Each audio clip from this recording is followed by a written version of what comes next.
Welcome, nerds, once again to what I'm hoping is going to be a fast reaction, but it's Tom Waits, so I don't know how much I'm not going to be gushing.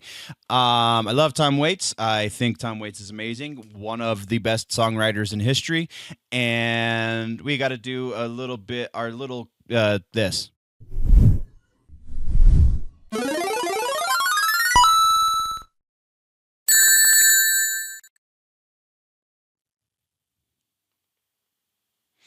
All right, so I kind of, I've lost all my readouts. There we go. I kind of messed this up on the last reaction, so we're just going to jump into this part. Shout out to channel partner Dubby. Dubby.gg is the place to go for your energy drink needs. It's legitimately the place that I get my energy drinks when it's a mail order situation, unless I can find something cheaper, which usually doesn't happen. So 10% off if you use code generally nerdy at checkout. Go check out w.gg and get your energy drinks there. They also have hydration stuff. So if you're looking just for something while you're working out, you need something with a little bit of flavor that is going to increase your electrolytes and keep you going, then go check out their hydration drinks as well. But that is that. Let's talk about our history with old Mr. Thomas Waits. I found Tom Waits, I don't know, I would imagine many people found Tom Waits through the movie Fight Club. Many people of my age range, and probably my gender as well, because that's not really a movie that appeals to many women. It is an expertly crafted movie, so like if you're a theater nerd, if you're a movie nerd, then you probably have an appreciation for Fight Club. Anyway, we're getting off track. That's how I found Tom Waits. However, I did not know that that was Tom Waits.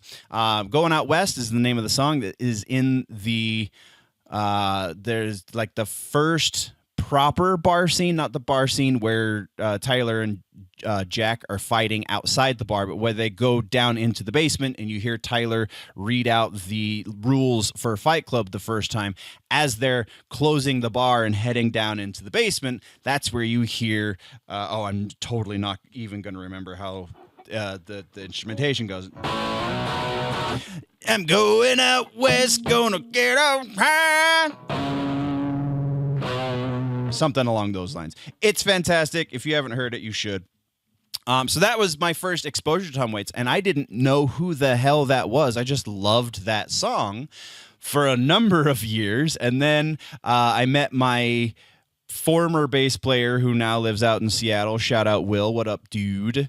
And he is the one who actually informed me, oh, that's this dude Tom Waits who makes really crazy beautiful music in like this weird dark kind of area of singer-songwriterdom. And so I think the first record that I heard from Tom was Swordfish Trombones, which is a great place to start because that's where it starts getting weird. It's like when they started writing the writing sessions for that record, Tom was like, you know what? I'm tired of traditional instrumentation. Here, Mr. Drummer, play this trash can. And it just kind of spiraled from there. And the world is better for it. So I have a very delightful fondness for Tom Waits. As far as like getting into, because this is Tom Traubert's blues. This is not something that is off of the Swordfish Trombones or anything that he's produced since then. This is a more traditionally written song. If you listen to, there's a live version of it. Oh, good Lord, I can't remember which record that's on, where he's in Australia, the Australian performance. It's a beautiful piano medley. I'm pretty sure the record version is like piano and acoustic guitar. It's been a hot minute since I've honestly listened to the studio version of that. So either way, this song is one of my absolute favorite Tom Waits songs. So I'm already familiar with the song. So it's not fair to necessarily call this a reaction because I'm very well versed with this song. However, I'm not well versed with Tom Waits from the last, when was the last time he went on tour? Was like a decade ago. I think was the last time he was out, as far as I understand, out performing music. Um, I mean, favorite record is honestly the one that this song comes off of originally, which is Small Change. I love that album. The song Small Change is one of my favorites of all time as well. Just favorite songs, not even favorite Tom Waits songs. It's just a great song. Great album too. So yeah, I think I've blabbered on enough about the history. I think I have to get my formalities out of the way. I totally jumped to the gun with that. I've been doing this for a long time. I am a producer. I'm a performing musician. I am a video maker. I am a podcast maker. I do the things. I've been doing them for a long time. I have been making some form of music since my childhood, so about 35 plus years. I have been professionally recording said music since my late teens, early 20s, so about 25 years, maybe 20 years.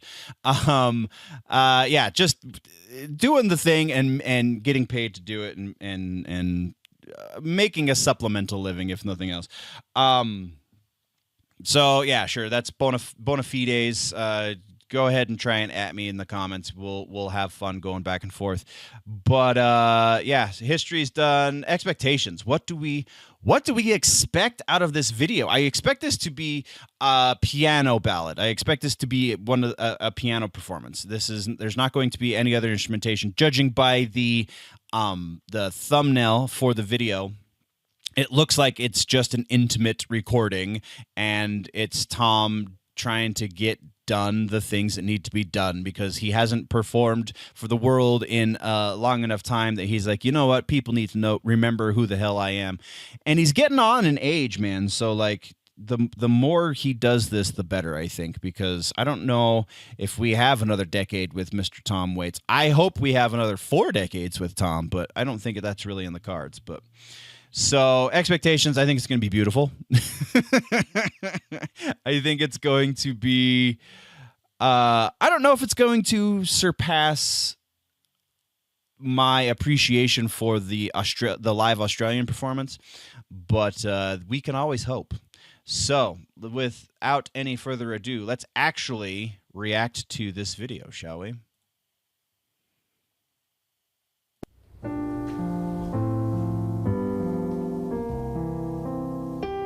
Yeah, in his studio. In Australia, Matilda is a knapsack, a backpack. And when you're on the road and when you're on the run, when you're out on the loose, and you're walking with a backpack, they say you're waltzing Matilda because you're moving with all your... I did not realize this was going to be subtitled in Spanish. So there's a song about that. Yeah. His fingers, man. Those gnarled things. They've kind of always been like that. I found a performance on YouTube of him in Germany from like 75, 77, something like that. And when he finally sits down to the piano, like his hands look like that, and he's a fairly young man at the time. Like I'm pretty sure he's in his mid-20s in 77. So they've kind of always been gnarled like that. I don't remember what it was that he did as a profession before he finally made it as a musician, but like it must have been some sort of hard work, man. I mean, he does have all of the songs about working hard, so there is that. Anyway, I'm just anticipating this. My heart is fluttering. Let's do it. Wasted wounded, pain was wounded, God will have pain for now. See tomorrow, if Frank can I borrow a couple of bucks from you to go waltzing Matilda, you, waltzing Matilda with me. I'm an innocent victim of a blinded alley. I'm tired of all these soldiers here. The one of the things that I love about Tom and his live performance, especially when it's just him sitting at the piano, like you've got the Nighthawks the Diner record, does this less because it's earlier, much earlier in his career, but as he's progressed, as he's gotten a little bit more into his own and a little bit more crazy, in all of the right ways, he plays with tempos. They kind of pull and drag and pull and drag, and in a way that I feel like only he can do, that just makes you like linger on every note he's playing. And this is a great example of that. I really, some people don't appreciate, some people don't fully appreciate the lack of metronome, the lack of computerized tempo. If it's not perfectly on the grid, then it's not perfect. And I feel like that leaves that there is a use for that, but there's also a bit of beauty to be found in just playing around with it, man, as you see fit in the moment. Even not even like worrying about how it's recorded, just this is the sway of this music. And I mean, Tom is one of the best at doing that. So no one speaks English, everything's broken, and my stasis are soaking wet. To go waltzing Matilda, waltzing Matilda, you go waltzing Matilda with me. Now the dogs are all barking and the taxi cabs parking. All they can do for me, beg you to stab me. You tore my shirt open, and I'm down on my knees tonight. At old Bushmills I staggered, and you buried the dagger in your silhouette window. oh, so this is exactly the kind of stuff that he's singing about. I mean, obviously they're cutting to they cut to the dogs are all barking and it's somebody playing with a dog in the parking lot. But like this B-roll, I don't know, it feels at once a little bit out of place, but also kind of appropriate at the same time. I don't know. I mean, appropriate thematically for just the types of songs Tom Waits writes, sure, but I don't know. I just love this song. I'm sorry. We're gonna continue going.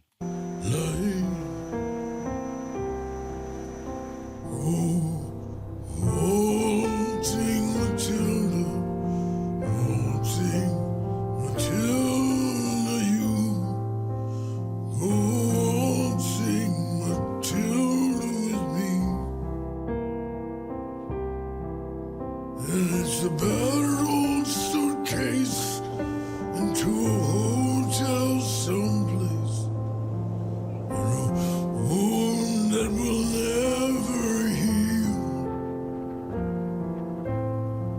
No prima donna, the perfume is on, an old shirt that is stained with blood and whiskey. And good night to the street sweepers and the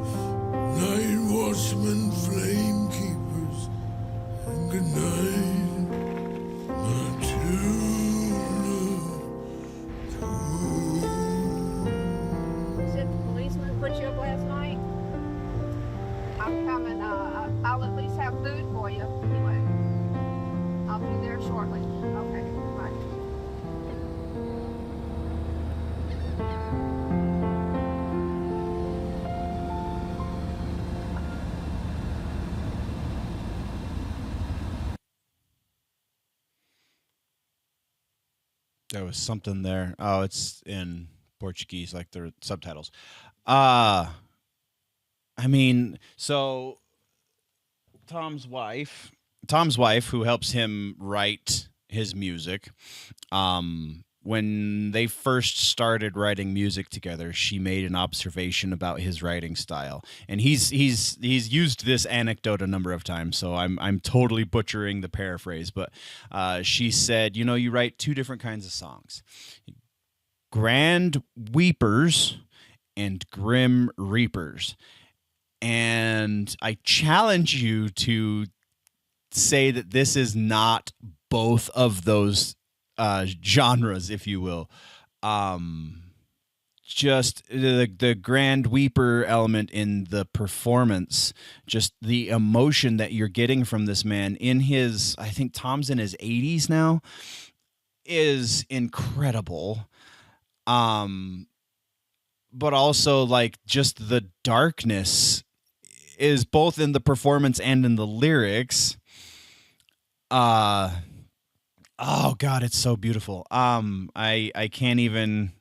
We're gonna stop gushing. We're gonna move back to this screen. And yeah, oh man, it's just. I need Tom to put out one more album before he passes, I think. I need Tom to never pass away is really what would be awesome, but you know, that's not properly in the cards. Oh, final thought. Excuse me. This is Tom still has it, man. This is affecting. This is some of the most beautiful music ever written. If you do not know Tom Waits, you are doing yourself a disservice. I started at Swordfish Trombones. I would recommend most people start something more along the lines of my favorite record, Small Change. What is Blue Valentine is a great record to start with. That's my girlfriend's favorite record of his. There's so many good ones. The Island Years is kind of a best of when he was on Island Records, is a decent place to start. I mean, there is something to be said about a man who the Eagles were like, hey, can we cover one of your songs? Because they're one of the most famous rock and roll bands in history, and the fact that they wanted one of his tracks. Rod Stewart also does a cover of his very famously. There's a jam band that does a cover of his. I think they do Going Out West, actually. I can't remember the band, but I remember the song that they cover. Yeah, there's a number of super high profile artists that see Tom for the fantastic genius that he actually is, and you should as well. This, again, you can hear the studio version of this track on his Small Change album. Oh, it's so beautiful. Small Change is actually very short. I think it's like 7 or 8 songs. I'm drawing a blank right now. Oh, shiny. So go check that out. Go check out everything Tom Waits. I don't think he's put out a bad album. He's put out some that are less good than others, but by and large, I don't think he's put out a bad album. He put out a triple album in like when was that? 2008, maybe 2009. It was Ballers, Brawlers, and Bastards. Oh God, that is just the most eclectic. Like, these are all the songs that didn't make it onto albums, so that's why it's the Ballers is a collection of more sad versions. Brawlers is the collection of more aggressive ones, and Bastards is just the ones that don't fit anywhere. Oh, it's so good. Anyway, like I said, I'm just gonna gush this whole time because I love Tom Waits. So I appreciate you, nerds. So we're gonna just leave it there. 100% recommend you go listen to more Tom Waits. Go find this song, this video specifically, linked down in the description. Thank you very much. We will see you in the next one. Before we go, always remember that if it's generally nerdy, it's probably here.